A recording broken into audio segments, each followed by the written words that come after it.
Bertemu lagi dalam CRY News Channel.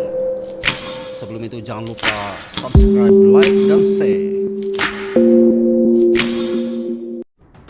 Salam sejahtera buat penonton CRY News Channel, channel yang mengupas isu-isu politik yang penuh berfakta, berimbang, dan mudah dipahami. Kita teruskan ulasan kali ini, kita berfokus kepada PRN Negeri Melaka.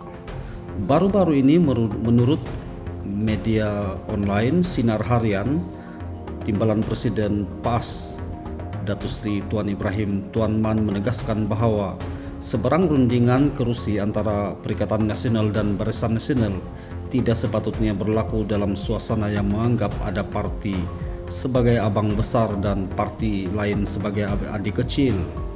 Kenyataan ini nampak ringkas tetapi sebenarnya membawa mesej besar, terutama apabila rundingan mengenai pembagian kursi antara PN dan BN mula menjadi perhatian.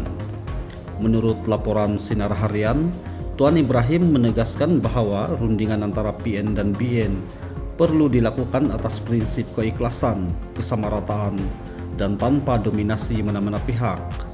Beliau turut menegaskan bahwa formula kerjasama yang dicapai di Negeri Sembilan boleh dijadikan asas untuk perbincangan menghadapi PRN Melaka. Dalam konteks politik, perkara ini amat penting karena pembagian kursi bukan sekadar soal jumlah kursi yang mahu ditandingi. Ia melibatkan soal kekuatan parti di sesuatu kawasan, penyandang sedia ada, penerimaan akar umbi, dan sudah tentu peluang untuk memenangi pilihan raya.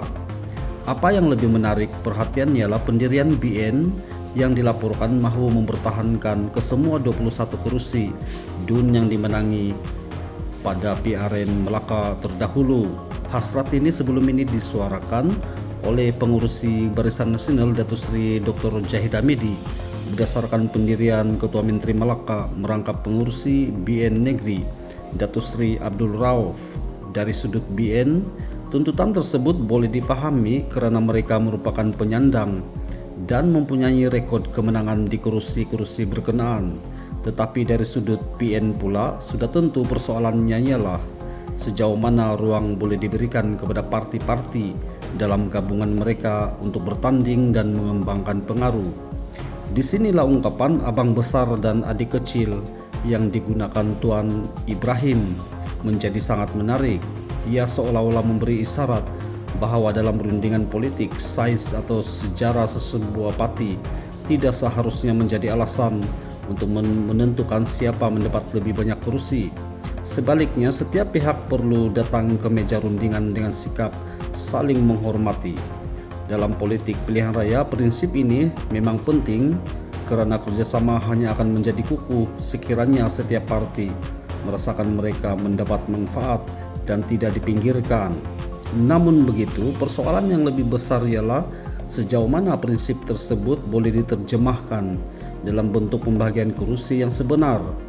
Atas kertas, semua pihak boleh bercakap mengenai kesamarataan, tetapi apabila sampai kepada rundingan kursi, setiap parti tentunya mahu mempertahankan kawasan yang mereka anggap mempunyai peluang untuk menang.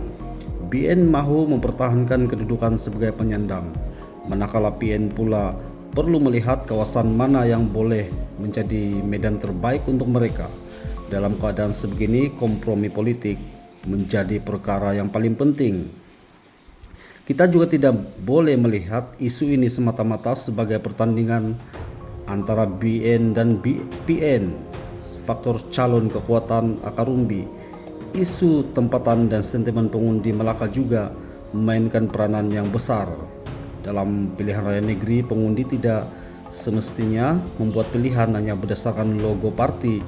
Mereka juga melihat siapa calon yang bertanding, rekod wakil rakyat, isu pembangunan setempat, dan sejauh mana parti tersebut meyakinkan mereka. Oleh sebab itu, pembagian kursi yang baik di atas kertas belum tentu menjadi satu jaminan sekiranya calon yang diketengahkan tidak mendapat sokongan pengundi. Tuan Ibrahim turut menyebut bahwa prinsip asas kerjasama yang digunakan sebelum ini adalah penyandang bagi kursi DUN dan parlemen sedia ada dikekalkan kepada penyandang. Jika prinsip ini benar-benar digunakan di Melaka, ia mungkin memberi kelebihan kepada BN di beberapa kawasan, tetapi pada masa yang sama BN perlu memastikan mereka mempunyai ruang yang mencukupi untuk bertanding di kawasan yang mempunyai potensi.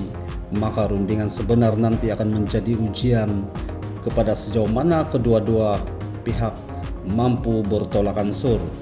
Yang lebih menarik, Presiden PAS Tan Sri Abdul Hadi Awang sebelum ini dilaporkan menyatakan bahwa kerjasama PAS dan BN seperti yang berlaku di Johor dan Negeri Sembilan tidak semestinya berlaku di Melaka. Ini menunjukkan bahwa formula kerjasama antara PN dan BN masih belum dianggap sebagai sesuatu yang dimuktamadkan. Setiap negeri mempunyai realiti politik yang berbeda.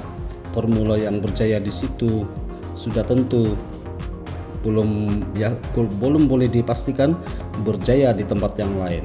Apapun, semoga ada penyelesaian yang baik buat semua gabungan parti yang bakal bertanding di PRN Negeri Melaka yang akan diadakan dalam masa terdekat. Jumpa lagi, bye bye.